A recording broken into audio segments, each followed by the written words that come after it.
Bien bonjour à vous toutes et tous, les représentants de la presse. Donc, point de presse après, je dirais, à la mi-temps de cette première journée consacrée aux 40 ans de notre association des maires de ville et banlieues de France. Je pense qu'un grand nombre d'entre vous... Vas-y, pas. Un grand nombre d'entre vous étiez présents ce matin, ont compris participer, ont entendu les tables rondes. On a vraiment voulu que cette journée, y compris cet anniversaire, ne soit pas uniquement les yeux rivés sur un rétroviseur, mais bien pour mieux appréhender le présent et l'avenir dans une période qui est particulièrement compliquée, complexe, avant tout pour les habitants, pour les associations et bien sûr, au bout du bout, pour les élus que nous sommes. Alors, je le dis devant vous, je l'ai dit ce matin, je voudrais vraiment remercier les services de Lyon Métropole, à la fois les élus, Renaud qui est présent avec nous ce midi, le président va nous rejoindre en début d'après-midi, les services, puis un petit clin d'œil aussi pour Sylvie Thomas, notre déléguée générale, qui est notre... c'est elle, voilà, vous pouvez la prendre en photo, elle est disponible, il n'y a pas de problème de droit à l'image. Voilà, donc on a souhaité vraiment, parce que pour savoir d'où on vient, pour savoir où on veut aller, excusez-moi, il faut savoir d'où on vient. Et donc l'intérêt de ces 40 ans, c'est voir un peu le chemin parcouru, les obstacles surmontés, pour nous permettre effectivement, dans un contexte compliqué, vous avez vu que ce matin, dans celles et ceux qui ont participé aux tables, qui ont entendu les tables rondes, il y a eu des interventions très fortes, parfois très critiques, mais c'est aussi ça, ville et banlieue. C'est-à-dire, ville et banlieue, on n'est pas dans la recherche d'un consensus, j'allais dire malgré, ou grâce d'ailleurs, au fait que nous soyons toutes les sensibilités, excepté le Rassemblement national, représentées, y compris dans l'animation, la direction de cette association, enfin la direction, l'animation, c'est mieux, de cette association, c'est qu'on pense que du débat, de la dispute, c'est ce qui permet de faire naître des propositions qui soient le plus haut possible pour permettre d'apporter des réponses concrètes à la vie de nos habitants. C'était dit ce matin, je voudrais commencer par ça, et je ne vais pas être trop long parce qu'on a l'habitude de partager la parole à Ville et banlieue. C'est-à-dire réaffirmer plusieurs fois, surtout à la veille de nouveaux contrats de ville à partir de mars 2024. Il n'y a pas de politique de la ville efficace s'il n'y a pas un droit commun de l'ensemble des ministères particulièrement ciblés dans nos territoires. Et on voit bien plusieurs intervenants ce matin, aussi bien des élus, des sociologues, des chercheurs, l'ont dit, là le bas blesse. C'est-à-dire qu'on n'a pas de réponse concrète. C'est-à-dire que aussi bien du national au local, qu'on leur demande par exemple pour l'éducation nationale, donnez-nous un petit peu qu'est-ce que vous faites de plus particulier dans nos quartiers, on attend toujours la réponse. Donc là, il y a un vrai défi et c'est une demande sur laquelle nous ne lâcherons pas, y compris qui est réaffirmée dans l'appel de Lyon, j'y revenir, sur laquelle il faut aller de l'avant. Deuxième question qui est venue ce matin beaucoup dans les échanges, c'est la question du sens. La politique de la ville, ce n'est pas des réponses techniques à des questions de vie dans nos quartiers. C'est la volonté politique d'affronter les difficultés qui sont rencontrées, de développer à la fois l'intérêt général, l'accès aux droits communs qui passent par le service public, et puis tous les dispositifs effectivement qui peuvent permettre, en plus du droit commun, de travailler plus particulièrement, y compris d'une manière diversifiée d'un territoire à un autre, à apporter les réponses les plus pertinentes aux habitants de nos quartiers. Et les habitants, puisque je parle des habitants, là aussi, celles de ceux qui étaient là ce matin l'ont entendu, c'est pas un supplément d'âme lorsqu'on nous parlons d'habitants. D'ailleurs, dans nos tables rondes, nous avons veillé qu'il y ait des représentants d'habitants. L'habitant, et c'est pas faire injure aux services, aux techniciens qui nous accompagnent de l'État national, l'État local et de nos collectivités. Mais les véritables experts dans nos villes, enfin dans nos villes, elles ne sont pas à nous d'ailleurs, dans les villes populaires, c'est les habitants eux-mêmes. Et que nous avons besoin de les mettre dans l'action, de leur donner la capacité d'être des acteurs, de proposer. Et bien souvent, je le dis avec beaucoup aussi d'humilité, c'est un mot qui est revenu souvent ce matin, ils évitent, excuse-moi le terme un peu cru, ils nous évitent parfois de faire des belles conneries. Hein. Parce qu'entre le plan génial qu'on a réfléchi, très ambitieux, tout est ficelé, on nous explique, vous allez voir ce que vous allez voir, ok. Puis quand on arrive, la présentation de terrain, il dit, mesdames, vous vous rappelez pas, mais parce que les gens, ils passent là, en fin de compte. Alors que tous présenter une allée qui n'allait pas du tout dans le sens qu'on fréquentait les gens. Je donne cet exemple qui, pour bien imager, et donc la question des habitants. Et puis bien sûr, j'ai parlé du service public qui est un élément important dans nos territoires, y compris les élus que nous sommes dans nos diversités, nous avons fait le choix du service public parce que c'est l'humain, il ne peut pas être remplacé par du numérique. C'est la question des associations qui est aussi venue ce matin. Ceux qui étaient déjà ce matin, moi je ne suis pas intervenu parce que faut faire attention parce que Renaud, parce que je voulais pas cocher son nom, voilà, merci. Un peu, je trouve, généralisé sur les assos, des grosses assos. La caractéristique de nos villes, c'est qu'on a beaucoup de petits assos qui font un travail remarquable, qui n'ont pas de professionnels, qui n'agissent qu'avec des bénévoles. Et que donc là, effectivement, toute la période que nous avons connue d'appel à projet a été dramatique. Parce qu'ils n'ont pas l'ingénierie, donc ils passent à côté de financement, et donc ils amenuisent leur capacité d'agir. Alors, donc vous avez vu qu'en fin de matinée, à Deux Voies et Catherine, nous avons présenté cet appel de Lyon. Faisons République ensemble, nos quartiers ne sont pas un problème, ils sont la solution. Est-ce qu'il a été distribué, Sylvie? Ça ne devrait pas tarder. Voilà, donc on parle complètement en direct. Donc parce que je ne vais pas vous infliger la lecture. Mais donc, il reprend un peu ce que je viens de vous donner. Comment? Il est dans le dossier de presse. Ah, vous l'avez dans le dossier, merci. Sylvie, toujours aussi efficace. Donc, vous voyez, y compris, pour nous, une chose qui est importante, que si beaucoup est revenu ce matin, on n'est pas uniquement dans la plainte.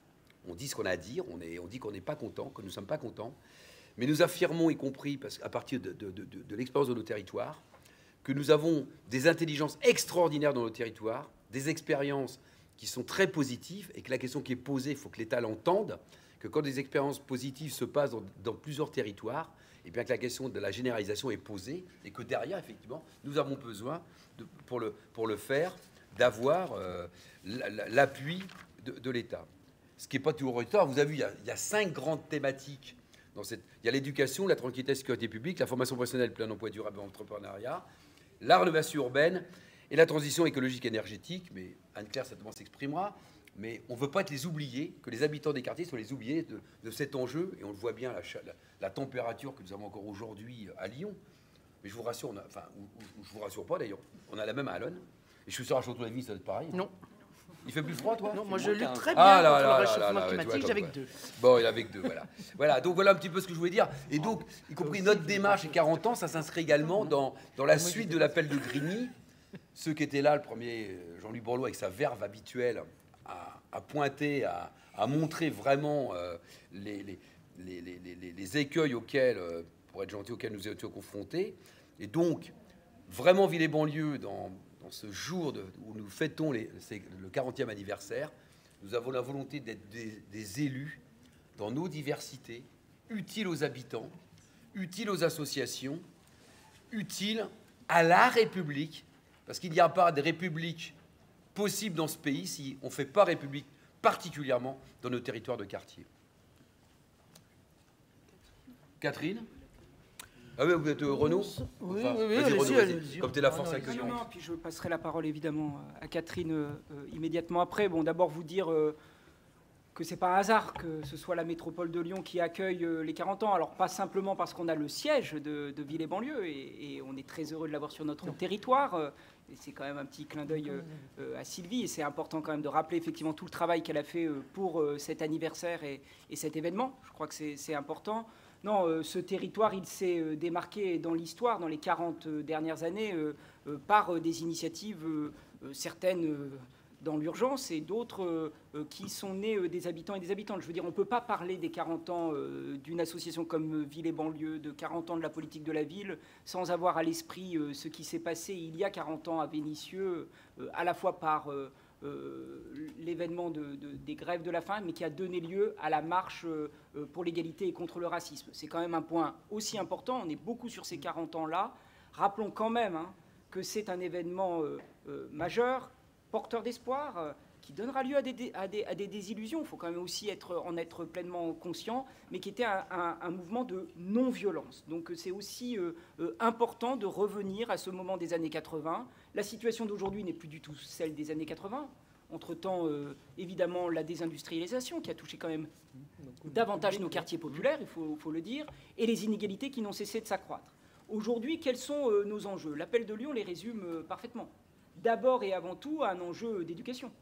Et donc, de se poser la question de l'égalité dans l'éducation, de l'égalité devant, par exemple, le collège, quand on sait que le nombre d'heures d'enseignement en présentiel n'est pas le même dans nos quartiers populaires et dans le reste de nos villes. Et donc, c'est un point essentiel. La question de la formation, de l'accès à l'emploi. Vous savez très bien qu'il y a 30% des moins de 25 ans qui, dans nos quartiers prioritaires, sont sans diplôme, sans formation. Donc on a là aussi un élément, et parfois ça atteint des chiffres bien plus importants, donc c'est aussi l'enjeu. Je ne reviens pas sur la rénovation urbaine, nous y sommes tous attachés, il y a eu des débats ce matin, mais évidemment, on sait très bien qu'on a besoin d'un engagement, même si on est certain à dire qu'il faut un peu plus de réhabilitation que de démolition, mais néanmoins, nous souhaitons quand même pérenniser les financements de l'ANRU. Et enfin, il ne faut surtout pas négliger la question de la tranquillité et de la sécurité. Et tout ça repose sur quoi? Sur plus de présence humaine dans nos quartiers. C'est exactement ce que nous portons les uns et les autres. Moi, je suis très, très fier d'une certaine manière, tout en mesurant quand même toute la démarche qu'il reste encore à accomplir, que notre budget politique de la ville ait augmenté de 37% depuis 2020 dans la métropole de Lyon, qui pilote la politique de la ville sur l'ensemble du territoire. Mais aujourd'hui, nous sommes face à des défis sans précédent. On l'a dit très clairement, pourquoi c'est si grave finalement qu'un CIV soit constamment reporté? Parce qu'entre-temps, nous ne rédigeons pas le nouveau contrat de ville, en fait. C'est quand même ça l'essentiel. Et pourquoi ce contrat de ville, il est si important? Parce qu'aujourd'hui, on a les premières violences sociales sur la transition écologique, qui précisément pénalisent les quartiers populaires au moment où il faut les embarquer. Aujourd'hui, on a une demande de participation des habitants au moment même où précisément il est de plus en plus difficile de faire vivre l'intérêt général dans les quartiers comme dans les autres, dans les quartiers populaires comme dans les autres quartiers, au moment où l'universel perd du terrain de partout. Et aujourd'hui, précisément, on a un besoin et une demande d'égalité. Je finirai juste là-dessus. On sait une chose, notamment dans notre République française, c'est que sans égalité, il n'y a pas de fraternité. Et donc, c'est précisément ça qu'on doit garder à l'esprit. Les habitants que nous avons consultés dans le cadre des assises des quartiers populaires nous demandent égalité, égalité, égalité par-dessus tout. C'est précisément l'enjeu d'un contrat de ville qui doit mobiliser l'ensemble du droit commun. Ce n'est pas qu'une formule, hein. Ça veut dire qu'on attend des engagements de Pôle emploi, de France Travail, ça veut dire qu'on attend des engagements des ARS, ça veut dire qu'on attend des engagements des CAF, ça veut dire qu'on attend des engagements aussi de la culture. C'est tous les segments, toutes les agences de l'État, tous les services publics qui doivent être mobilisés. Et ce n'est pas la énième fois qu'on le dit. On ne peut pas planter le prochain contrat de ville. Merci Renaud. Catherine? Alors on est dans un contexte effectivement de 40 ans de politique de la ville, mais dans un contexte national extrêmement tendu. Et nous l'avons déjà vécu en 2008, quand il y a une grande crise nationale, les habitants de nos quartiers sont pris de plein fouet. Cette crise, plus tôt, plus fort, plus longtemps. En 2008, les calculs qui avaient été faits, c'est qu'on avait retrouvé le niveau de vie moyen dans nos quartiers 10 ans après 2008. C'était à peu près cette moyenne-là. Ce qui veut dire que la crise qui atteint, la crise inflationniste, la crise climatique dont Anne-Claire va parler, la crise du logement... Attends, mais si elle n'a pas envie d'en parler, là maintenant elle est complètement obligée. Elle atteint plus fort les habitants de nos quartiers. Nous sommes, et moi je continue à être convaincue que nous sommes le vrai sas républicain. Nous sommes vraiment l'endroit où... Alors, donc il y a eu un débat ce matin sur les habitants de nos quartiers. Sont-ils enfermés et prisonniers du quartier? Faut-il sortir du quartier? Moi, je pense qu'ils ont le droit, comme tous les Français, à être libres de faire ou de ne pas faire, d'aller ou de ne pas aller, de rester ou de ne pas rester. Ce qu'il faut qu'on leur donne, c'est la liberté et la capacité d'exprimer leur liberté, que ce soit dans l'accompagnement correct de leurs enfants à l'école, donc l'école qui donnera les mêmes chances, que ce soit dans l'accompagnement correct d'un logement de qualité, que ce soit dans l'accompagnement aussi de la transition écologique, parce qu'en fait, les habitants des logements sociaux, surtout des logements sociaux qui sont pratiquement tous ont été construits dans la même période, sont les plus pourris qui soient actuellement de tous les logements français, hein, il faut se le dire, hein, malgré la rénovation urbaine. Donc voilà, donc notre objectif, nous, c'est pas de choisir à la place des habitants, c'est de leur donner la liberté de choisir. Je pense que c'est comme ça qu'on peut définir la politique de la ville. Sur le sujet qui m'est plus précieux, c'est-à-dire l'éducation, on nous dit toujours, mais vous voulez quoi? Vous voulez plus d'enseignants et tout ça? Non, non. Dans un contexte particulier, nous voulons une autre forme d'éducation. Alors, bien évidemment, il y a d'abord le droit commun, c'est-à-dire autant d'enseignants présents devant les élèves qu'ailleurs. Pour 10 élèves, il faut autant d'enseignants dans un quartier prioritaire qu'à Neuilly-sur-Seine. Neuilly, il n'y a pas de chance, que c'est toujours celui qui est cité en miroir. Mais bon, mais au moins tout le monde comprend. Ça, c'est la première chose. Mais en dehors de ça, nous sommes dans des quartiers, surtout l'Île-de-France, mais pas que, Île-de-France et Grande Métropole, nous sommes dans les quartiers où effectivement les flux de population sont les plus importants et où les populations viennent, là aussi, sans volonté de venir, c'est-à-dire qu'elles ne sont pas libres de venir dans nos quartiers 9 fois sur 10, elles mettent simplement un toit au-dessus de la tête de leurs enfants. Et c'est pas pareil de venir et de dire « je vais aller habiter dans telle ville » ou « je n'ai pas de choix, c'est là qu'on me propose d'habiter ». Pourquoi c'est pas pareil? Parce que ça bouscule l'intégralité de la situation familiale. Enfin, nous, on a des exemples. Vous voyez, l'Île-de-France, nous, on habite nord-ouest et j'ai des familles monoparentales qui travaillent sud-est. Quand on est à Paris, savoir ce que ça représente. Donc elles ne sont pas libres. Elles ne sont pas libres, elles sont plus précaires, elles sont plus pauvres naturellement, elles sont plus loin de la langue française, donc plus loin de la capacité à la fois d'accompagner l'enfant et d'amener des codes, et elles sont plus loin physiquement parce qu'en fait, la majorité de leur vie est faite à aller chercher les moyens de se faire survivre la famille. Et donc dans un secteur, dans une ambiance comme ça, l'éducation, elle doit être autre. Elle doit être. Et nous, voilà comme on l'a appelé, nous sommes tous acteurs de l'éducation. Jean-Louis Borloo le dit en boucle, mais nous, dans un village, tout le monde participe à l'éducation de l'enfant. Dans un quartier prioritaire, tout le monde participe à l'éducation. Et c'est bien évidemment l'éducation nationale, mais c'est tout le temps périscolaire, parce que les villes, nous, on met des moyens considérables pour le temps hors temps scolaire, qui est un temps qui n'est pas un temps occupationnel, qui est un temps d'accompagnement, qui est un temps de citoyenneté, qui est un temps de projet aussi. Les associations qui ont besoin, parce qu'elles sont porteuses de sport, de culture, et qui participent à l'éducation, puis surtout, on remet le parent. Parce qu'on a bien entendu dans les médias, après les émeutes, ces parents démissionnaires. En fait, quand vous êtes une maman seule, vous démarrez pour aller faire les ménages à Orly à 6 h du matin et que vous revenez à 22 h 30. Elle est où, la place du parent? Puis quand on voit le peu de place qu'on a laissé aux parents dans le milieu éducatif, on a quand même quelques questions à se poser. Donc l'éducation, je vous ai décrit, en fait, les cités éducatives.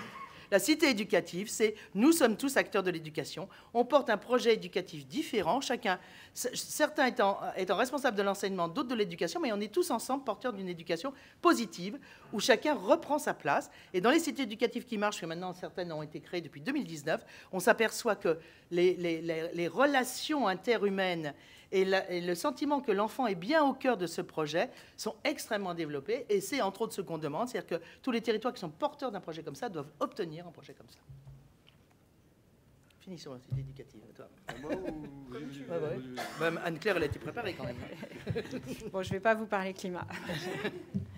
Bonjour à toutes et à tous. Peut-être avant de venir sur les questions de transition écologique, revenir un peu sur le contexte. Parce qu'aujourd'hui, ce gouvernement, vis-à-vis des quartiers, c'est soit l'indifférence, soit la stigmatisation. Si on reprend un peu la petite histoire, là, ça fait 1 an qu'on attend ce CIV. À chaque fois, il est reporté. Il faut aussi voir la violence symbolique d'annoncer des mesures, d'annoncer de l'aide, et puis de reporter, sans raison. Et l'indifférence aussi, quand nous, en tant qu'élus, au mois de mai, on produit une tribune en disant il y a urgence, l'inflation alimentaire aujourd'hui, l'inflation alimentaire qui est plus forte sur les marques distributeurs, sur les marques premier prix, des personnes qui n'arrivent plus à remplir leur frigo. Et là encore, 0 réponse. Les violences urbaines. Alors la première réponse a été gratinée, la répression, la stigmatisation des parents démissionnaires. Et puis là, plus rien. Depuis le mois de juin, on peut se dire que vu la violence de la situation, l'expression de la colère, on est fin octobre déjà, et toujours rien. Je trouve ça hallucinant, en fait. Et la stigmatisation, quand cet été, on est dit, la politique du chéquier, c'est fini. Mais il était où, le chéquier, pendant toutes ces années? Parce que, franchement, et ça, je le répéterai, le budget de la politique de la ville, c'est 1% du budget de l'État. C'est 8% d'habitants et d'habitantes qui vivent dans ces quartiers. Donc moi, je ne sais pas où il était, le chéquier, pendant toutes ces années, Mais j'aimerais bien le trouver d'ailleurs, parce que moi j'ai plein d'idées pour faire avancer les choses. Enfin, nous avons plein d'idées, parce que comme nous l'avons dit, en plus, c'est pas comme si depuis un an, ville et banlieue étaient dans des alertes. Non, on fait aussi des propositions. Je crois qu'on l'a répété. Nous sommes, les quartiers sont la solution. Donc en plus, on fait des réunions, on fait plein de réunions, on apporte des solutions.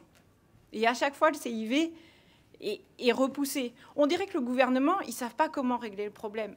Mais j'ai envie de dire, peut-être que plutôt qu'on fasse des réunions à Matignon, dans les bureaux des ministères, des secrétariats d'État, j'ai envie d'inviter le gouvernement à venir sur le terrain, et les solutions, on va les trouver. Il y a eu les cités éducatives. Toutes ces solutions, elles existent. On sait faire avec les habitants, on sait faire avec les élus locaux, on sait même parfois faire avec les représentants de l'État en local. Donc maintenant, il faut faire confiance. On a un problème de confiance. Et peut-être pour arriver enfin sur le grand sujet de la transition écologique, parce qu'on a vu que oui, on est dans cette crise de l'inflation, du pouvoir d'achat, et malheureusement, peut-être la différence entre, là on fête nos 40 ans, il y a 40 ans, on n'avait pas les mêmes enjeux climatiques. Et là, on a ces inégalités territoriales, on a ces inégalités sociales.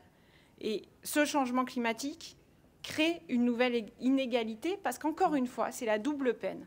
Les habitantes et les habitants des quartiers populaires, c'est souvent des quartiers qui ont dans des zones qui sont plus exposées à la pollution. Je pense à Paris, étant élue parisienne, le long du périphérique, les questions de pollution de l'air, de nuisances sonores, des ensembles denses, très minérales, et donc des îlots de chaleur. On connaît la question des logements construits à la va-vite, donc la précarité énergétique, et maintenant des bouilloires, comme le disait la fondation de l'abbé Pierre. Donc c'est la double peine, parce que non seulement c'est les plus exposés à ces pollutions, mais en plus c'est ceux qui polluent le moins.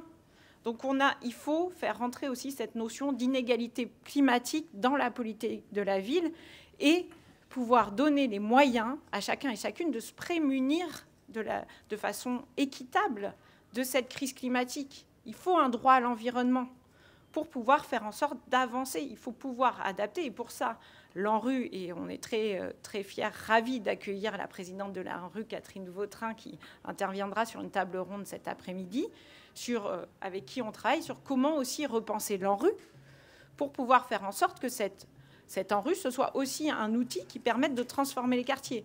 Parce que la complexité aussi quand on est élu local, quand on démarre des projets ANRU pour 10 ans, le changement climatique allant de plus en plus vite, on ne peut pas livrer des projets qui sont déjà dépassés.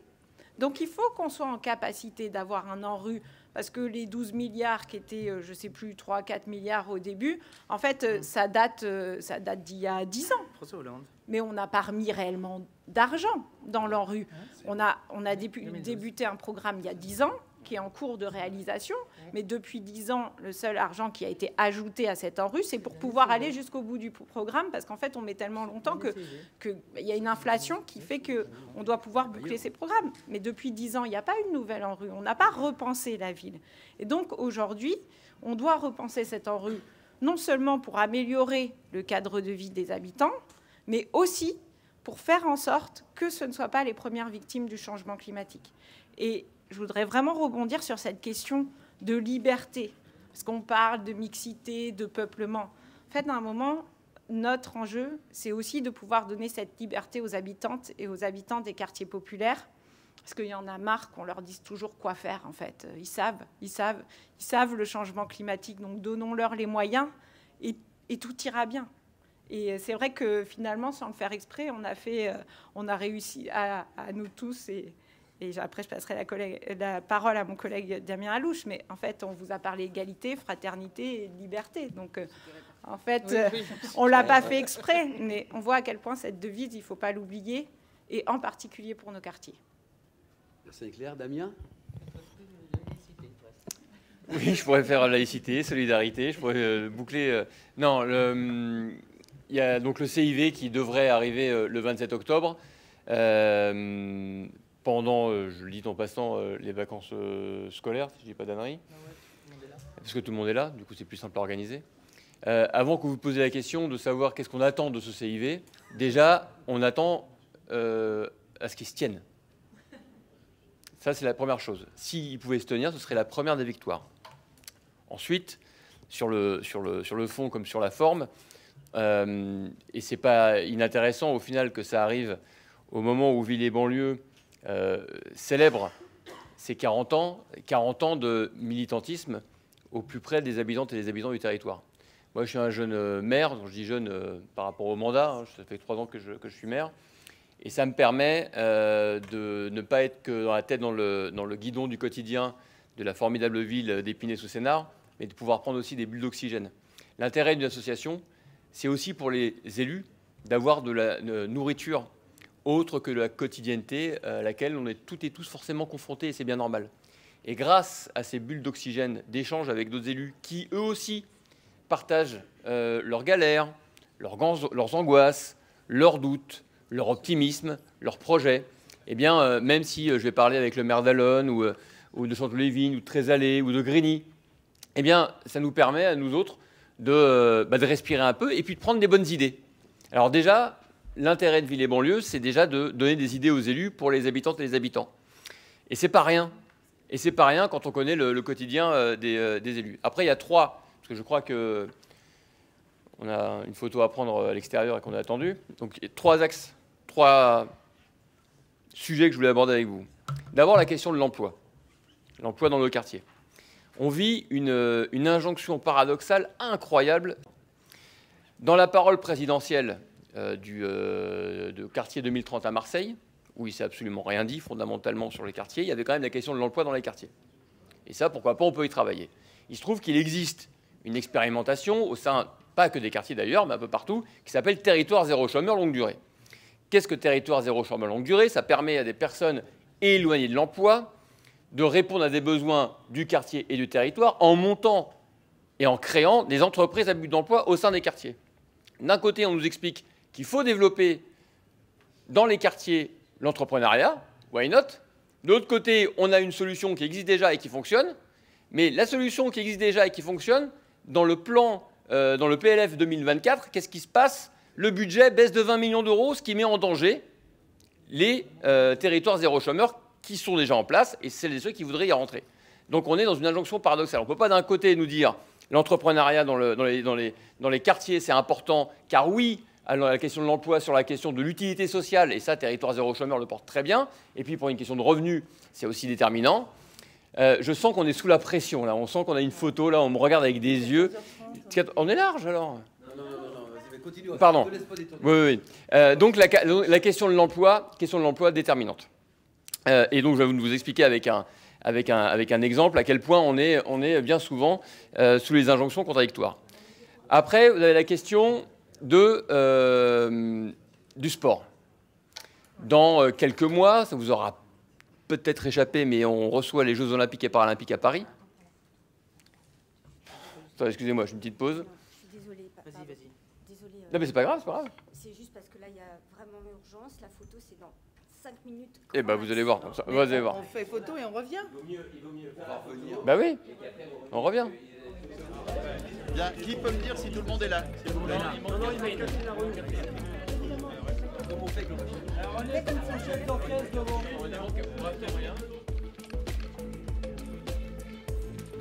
Bon pour tout le monde? Ah non, il y a encore.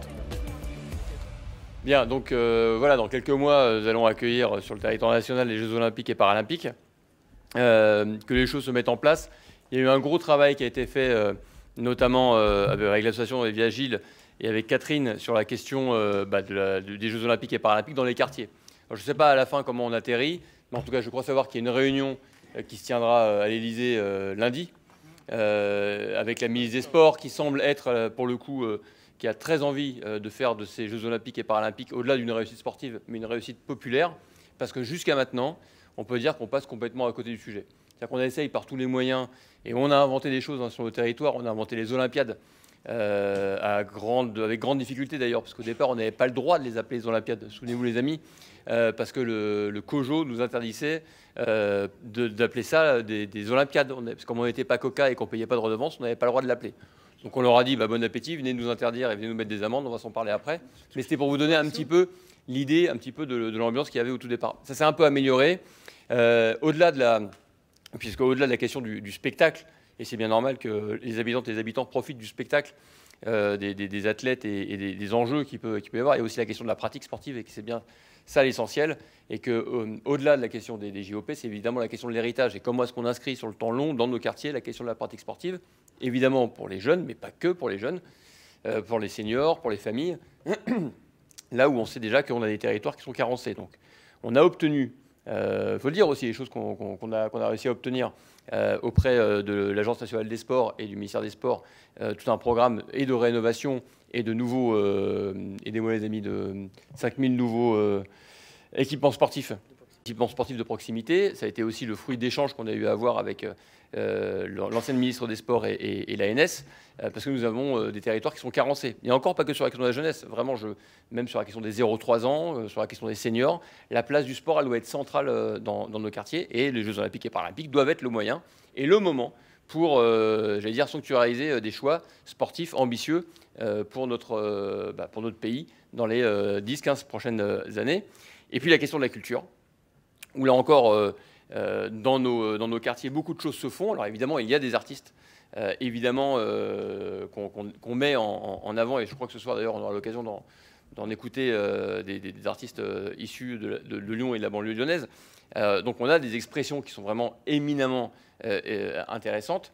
Et puis on a aussi la question de la place du spectateur. C'est comment est-ce qu'on regarde une image, comment est-ce qu'on comprend un son, comment est-ce qu'on appréhende la question de l'instrument. Ça a l'air de rien comme ça, mais là je pense tout de suite à un dispositif qui marche plutôt pas mal, qui s'appelle Demos. Je ne sais pas si vous l'avez dans vos territoires. Je ne sais pas si vous êtes familier avec ce dispositif. Moi, je vois très bien à Épinay. Je trouve que l'idée, c'est que dans les régions Île-de-France, c'est la Philharmonie qui suit ça. Et donc, les gamins, au bout de 2 ans et demi, 3 ans de travail, vont jouer à la Philharmonie dans un espace absolument incroyable, avec un vrai chef d'orchestre, avec un vrai public. Mais il faut voir, le premier jour, je trouve qu'à Épinay-sous-Sénard, ils ont eu les cordes. Et donc, il y a des gamins qui sont rentrés chez eux avec une contrebasse. Imaginez bien la contrebasse qui s'est baladée dans la cité. C'était quelqu'un de nouveau, presque au sein de la famille. Et là où les parents étaient un petit peu réticents sur la première vague, en fait, aujourd'hui, il a fallu aller chercher les parents pour l'expliquer. Aujourd'hui, on a une liste d'attente. Parce que, inévitablement, la place de l'art, la place de la culture a fait que ça a changé, mais en positif, évidemment, dans les rapports familiaux. Mais d'une manière générale, c'est la place de l'image, la place du son. Là encore, il y a beaucoup de choses qui ont été faites, beaucoup de choses qui sont portées par les collectivités, imaginées par les collectivités.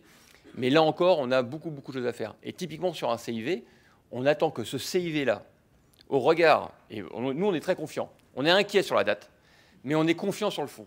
C'est vrai. C'est pas possible. Non, mais je veux dire, c'est objectivement pas possible de passer à côté d'une occasion pareille, après la question des émeutes, après le fait qu'on ait eu plusieurs alertes, qu'on ait rencontré la terre entière. Donc on ne peut pas imaginer une seule seconde qui soit resté sourd et à nos propositions et à notre volonté de travailler. Donc on va se dire qu'à ce stade, on est convaincu que le CIV sera un CIV historique et il ne pourra pas être autrement, sinon il sera forcément déceptif. Forcément déceptif. Et donc ça va être un CIV où ce n'est pas qu'une question d'annonce, de moyens. Évidemment, les moyens sont déterminants et sinon sans moyens, on ne peut pas travailler. Mais ce CIV sera historique parce qu'ils auront su entendre, suivre et s'imprégner. Tous les ministres qu'on a eu à rencontrer, et on en a rencontré un paquet, auront su s'imprégner des propositions. Si d'aventure, mais vraiment si d'aventure, le CIV n'était pas forcément à la hauteur de nos attentes, la colère qui est exprimée dans l'appel de Lyon s'entendra, se verra et se sentira. Parce que, ce sera ma conclusion, on travaille maintenant très sérieusement depuis des mois et des mois. Et si d'aventure on se rendait compte qu'on s'était fait flouer d'une manière ou d'une autre, ou qu'on essayait de nous faire prendre des vessies pour des lanternes, eh bien les lanternes se transformeront en lumière et nous irons les éclairer de manière très régulière du bruit de nos sons et de nos écharpes. Allez. Ah bah, vous avez vu. Ça veut dire qu'il faudra qu'on s'organise pour se faire entendre encore plus fort, de la mobilisation. Et il y a aussi les habitants qui sont avec nous. Parce que là, on les représente, les habitants. On les a pas ramenés à Lyon avec nous. J'aurais adoré faire ça, mais c'est vrai que c'est compliqué. Mais les habitants, on leur explique aussi comment les choses se passent. Et on leur explique, le lendemain des émeutes, que nous, notamment à Villiers-Banlieue, on travaille avec le gouvernement et on leur explique ce qui s'est passé avec le président de la République. La réunion, à quoi elle a ressemblé. Le CIV, 2 jours après, enfin non, même au matin de la 3e nuit des émeutes. Donc, ils savent comment, on leur raconte les choses, il ne faut vraiment pas les prendre pour des idiots. On leur raconte précisément comment ça se passe. Mais on leur dit aussi qu'on fait remonter ce qu'ils portent. Et on sait, enfin en tout cas, je suis à peu près convaincu que c'est pareil pour tout le monde, mais on saura s'appuyer sur les habitants, effectivement, pour qu'on se fasse entendre. Et il faut bien que le gouvernement comprenne qu'on est aussi un rempart contre le fascisme rampant, je le dis. Allez-y, allez-y, une question. Hugo, pour le courrier des maires, je voulais revenir sur votre conclusion, mais également les propos qui sont tenus ce matin. Justement, comment est-ce que vous comptez traduire concrètement la colère qui s'est exprimée contre, en expression des petits hommes en gris? Enfin, vous avez quand même eu des mots, des propos assez forts sur la technocratie d'État, je ne sais pas comment vous la qualifierez, mais finalement, comment est-ce qu'on négocie des contrats de ville avec les services de l'État demain, avec le gouvernement et le sous-ministère de la ville, après avoir posé un diagnostic aussi Très joli le sous-ministère de la ville. violent sur leur impuissance structurelle, à quoi ça sert de signer des contrats de ville? Est-ce qu'il faut les boycotter? Ou est-ce que justement vous êtes pris au piège aussi à devoir signer ces objets un peu techno dont on sait que les engagements sont les ministères de droit commun vont s'asseoir dessus? Comment est-ce que vous voyez un petit peu les choses, à quoi ça sert de signer des contrats de ville, et comment est-ce que vous traduisez un petit peu cette colère en rapport de force politique? Peut-être, vous avez vu que l'appel de Lyon ne s'adresse pas, c'est pas qu'on sous-estime son importance, ni à la Première ministre, ni à la secrétaire d'État. Elle s'adresse au président de la République. Parce qu'incontestablement, on n'est pas dans les petits papiers. Il s'avère quand même que les reports successifs du CIV sont une décision de l'Élysée, qui nous fait nous faire un grand discours, le président de la République, quartier 2030 à Marseille, et on a eu des mesurettes. En gros, on a eu, des mesurettes. Et il y a deux choses qui ont été dites, c'est l'extension des cités éducatives, et deuxièmement, les collèges, maintenant, ce sera à 8h, 18h. Bon, c'est un peu court pour quartier 2030, quand même. Hein, on attendait un peu plus que ça. Donc, une partie de la solution se trouve au Palais de l'Élysée. Donc, l'appel est en sa direction. Et Catherine l'a dit, et je le redis ici, devant, parce que vous n'étiez peut-être pas tous à la conclusion ce matin, nous avons une opportunité, c'est que le président de la République fait une réception à l'Élysée lundi matin, enfin 11h15, par rapport l'insertion par le sport, les coachs sportifs, etc. Ils ont eu la bonne idée de nous inviter, notamment Catherine et moi, il y aura aussi Philippe Rio. Nous allons remettre, parce qu'apparemment il y a des problèmes de transmission, c'est que la Poste fonctionne beaucoup moins bien qu'elle fonctionnait il y a 20 ans. Donc là, pour régler cette question, nous allons lui remettre de la main à la main lundi matin cet appel de Lyon. Et si on a l'occasion, je ne doute pas, parce que dans les quartiers, on est très respectueux, mais en même temps, on ne se laisse pas faire. On va lui glisser 2-3 mots sur l'urgence de la situation. Lui demander qu'il faut sortir des bavardages, des discours et de la com. Il faut rentrer concrètement, nous mettons sur la table des propositions. Nous avons donné pendant des mois et des mois, aussi bien au service de la Première ministre, à la Première ministre, qu'à la secrétaire d'État, c'était vrai d'Olivier Klein précédemment. Assez rigolé, quoi. Maintenant, il faut acter, parce que... c'est pas une question, c'est pas pour nous faire plaisir à nous, les élus que nous sommes. Vous savez, hein, quand on est élu, voilà, on est élu pour les trucs qui sont sympas, d'autres moins sympas, compliqués, etc. Mais c'est par rapport, Damien, enfin, tous l'ont dit, c'est la situation dramatique qui est vécue par nombre d'habitants dans nos quartiers. Le mot urgence, il a peine assez fort. Là, maintenant, c'est la ministre qui arrive. Voilà, c'est pas un métier facile. Hein. Mais on va répondre aux questions. La ministre, ça va pas attendre 5 minutes. Allez, voilà un peu. Allez-y. Ouais. On prend en groupe, puis comme ça. Hein. C'est pas nous qui devions l'accueillir, de toute façon. Non, c'est pas nous qui accueillons, de toute façon. Ouais. C'est le président de la com. Attendez, il y a quand même un point qu'on n'a pas juste...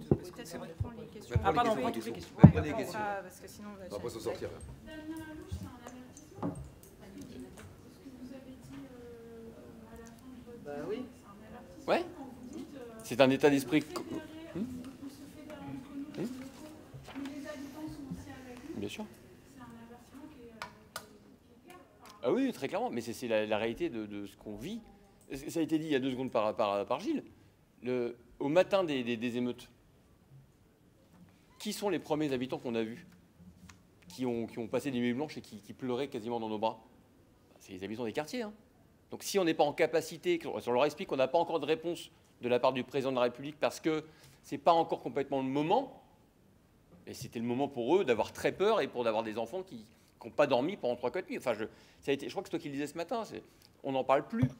Alors que c'est quand même, voilà, il y a encore aujourd'hui dans les villes des stigmates. Hein. Moi, j'ai encore du goudron, j'ai pas encore changé. C'est pas que je veux pas, hein, c'est qu'il faut de l'argent pour le faire. Donc il y a encore des stigmates. Donc tous les jours, on passe devant. Donc c'est pas un avertissement pour regarder, attention nos muscles. Il y a une forme de désespérance dans les quartiers aujourd'hui. On l'avait dit déjà au mois de mai, et on n'a eu aucune réponse. Et au mois de juin, à la fin du mois de juin, on a eu les émeutes. Et encore, c'est pas une question, c'est une question de, lors des émeutes, les premières victimes, ça a été les habitants des quartiers. Et c'est les habitants des quartiers qui ont du mal à croire maintenant à la parole. Alors la nôtre, ça va encore, mais la parole présidentielle. Or, si les habitants des quartiers ne croient plus en la parole présidentielle, c'est quoi le coup d'après?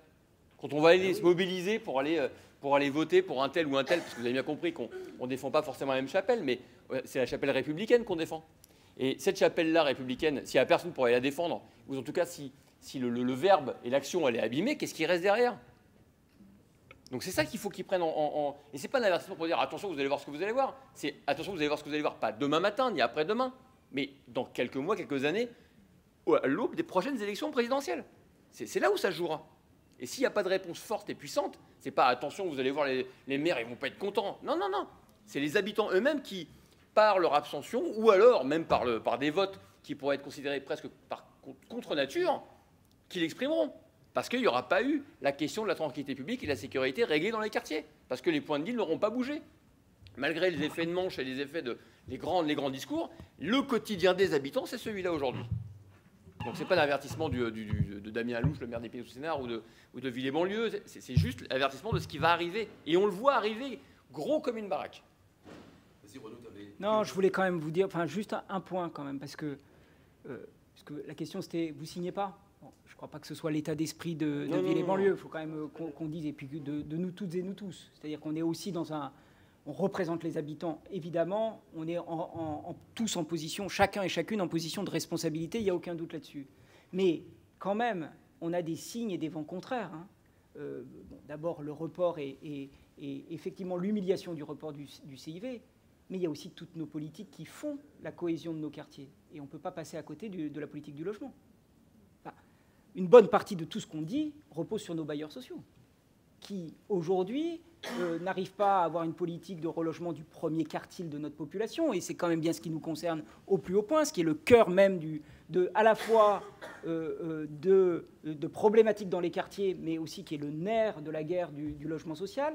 Et aujourd'hui, ces bailleurs sociaux ont été ponctionnés au même moment où on évoquait le fait que l'ANRU l'a été. Donc on est dans cette situation-là. Et là, pour le coup, on a un premier marqueur. Les propos du ministre, quel que soit son volontarisme, en conclusion du congrès de l'USH. Et là, on nous annonce un budget de rénovation, certes, dans la continuité du plan de relance. On essaiera chacun et chacune d'en prendre le plus possible parce qu'on a besoin de rénover, plutôt dans les quartiers populaires, ça a été très bien dit. Mais en matière notamment de politique de l'habitat, et où est-elle la plus saillante, la plus nécessaire? Bien dans nos quartiers, précisément, les bailleurs sont véritablement la tête sous l'eau aujourd'hui. C'est quand même ça la situation. Sans les bailleurs sociaux, parce que là, on vous donne l'impression finalement de parler contrat de ville et donc un peu dans un niveau d'abstraction. Le nerf de la guerre, c'est quand même la politique de l'habitat, avec toutes les autres politiques qu'on a évoquées. Hein. On est bien d'accord. Mais le besoin des habitants des quartiers populaires, c'est de se loger et de se loger dignement et de pouvoir, le terme jargonnant, muter, c'est-à-dire au moins déménager à l'arrivée d'un enfant, etc. Aujourd'hui, c'est totalement impossible dans l'ensemble de nos quartiers. Et là, il y a déjà des premiers signes. Donc de ce côté-là aussi, avec une loi de finances qui s'annonce catastrophique, on a les plus grandes inquiétudes. Et c'est aussi cette démarche-là d'interpellation du premier responsable, c'est-à-dire le président de la République. C'est aussi en s'appuyant sur la démarche de Villers-Banlieue qu'on fera bouger les lignes. Les questions peut-être, allez-y. Oui, alors j'ai deux questions. La première, je vais un peu commencer. Ce matin, et dans l'appel, il a été assez peu en fait question des émeutes de l'été dernier. Qu'est-ce que ça a changé dans votre façon de faire au quotidien et dans vos revendications de l'État? Et deuxième chose, dans l'appel, il y a des grands axes qui sont ceux de la politique de la ville, mais concrètement, quelles demandes vous faites à la présidence de la République? Vas-y, Catherine. Alors, les émeutes, malheureusement, quand on avait interpellé, écrit, aboyé, on disait aussi que le tissu était tellement fragilisé que le risque d'explosion dont on ne savait pas et qu'on redoute tout le temps pouvait exister. C'est arrivé, comme vous l'avez tous vu, ça a dépassé les quartiers populaires, ça nous a désespérés. Honnêtement, non seulement on était tous jusqu'à 4 heures du matin dans les rues, mais ça nous a désespérés parce qu'on avait le sentiment d'avoir prêché dans le désert, on avait le sentiment de ne pas avoir tous collectivement pu empêcher ça. On avait le sentiment que certains jeunes étaient passés à côté du message républicain, enfin, voilà, et de l'organisation un peu éducative. Donc on avait tous le sentiment d'un échec partagé.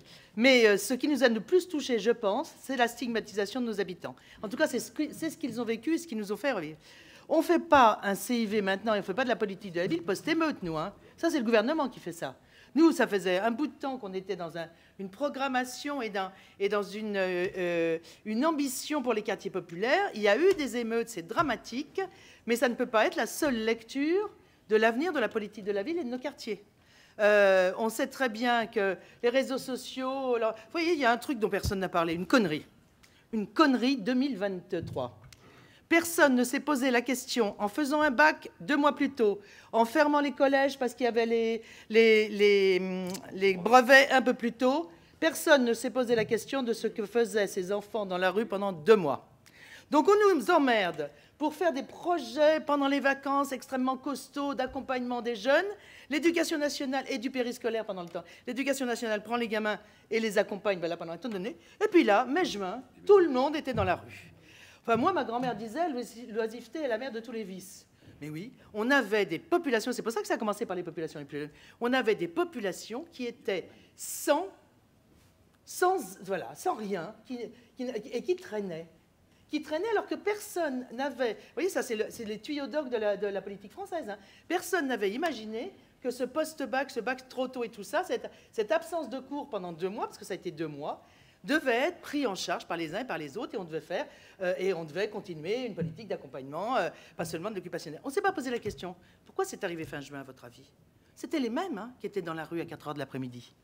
C'était les mêmes. Alors, ça n'explique pas tout, mais à faire des politiques en silo comme ça, sans se poser la question du regard un peu plus global sur l'éducation, l'avenir de l'enfant, son objectif et ce qu'il devient, voilà, à un moment donné, on laisse les enfants dans la rue. D'autres questions parce qu'on a... Alors... Je suis désolé, il faut qu'on arrête.